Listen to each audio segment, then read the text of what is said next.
बिहार के मुंगेर जिले में होमगार्ड जवान के बेटे की लाश मिलने के मामले में एक बड़ा खुलासा हुआ है।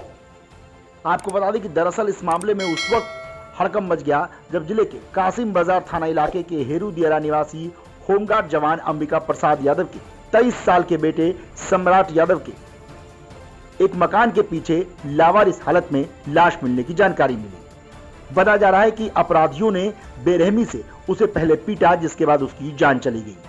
इस पूरे मामले में लगातार सवाल उठ रहे थे। पुलिस पर भी परिवार वालों ने सवाल उठा दिए। परिवार का कहना था कि दरअसल कुछ शख्स ने आपसी रंजिश के चलते इस कांड को अंजाम दिया है। पुलिस भी शुरुआती तौर पर इस पूरे मामले को बेहद संदिग्ध मानकर चल रही थी। आपको बता दें कि परिवार का यह कहना है कि रात को दरअसल पुलिस ने जांच के लिए उनके बेटे को बुलाया और जब उसके बेटे के मोबाइल पर फोन किया गया तो पुलिस की तरफ से कहा गया कि बार बार फोन मत करो, अन्यथा घर पर रेड पड़वा देंगे। इस बारे में बहन भी आरोप लगा रही है कि भाई के मोबाइल पर जब मां के द्वारा कॉल किया गया तो बार बार फोन कोई पुलिसकर्मी उठा रहा था, जिसने बार बार फोन नहीं करने के लिए धमकी भी दी।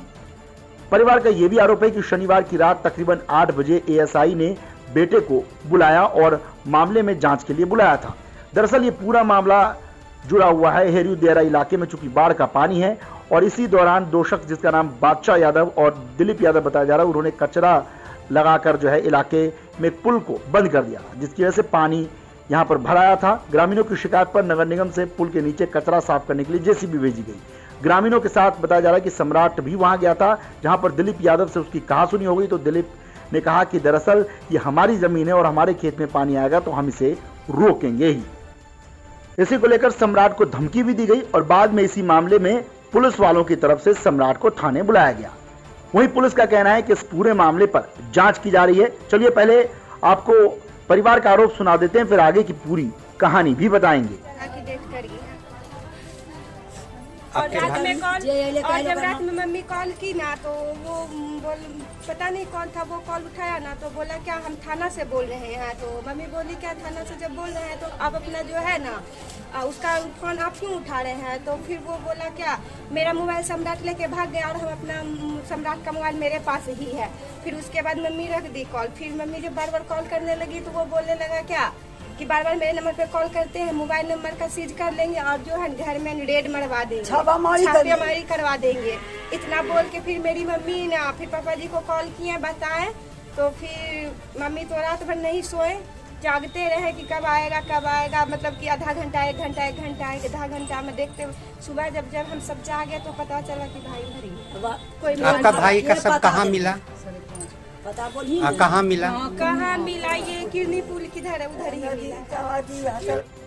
वहीं इस मामले में पुलिस का कहना है कि जहां पर सम्राट गया था वहां पर शुरुआती तौर पर चीजों को देखकर ऐसा लगता है कि वहां शराब पार्टी हुई है, क्योंकि जब डॉग स्क्वाड और एफएसएल की टीम मौके पर पहुंची तो वहां से चिकन की हड्डी, रोटी का टुकड़ा और शराब की कुछ बोतलें भी मिली है, जिसे एफएसएल की टीम अपने साथ ले गई।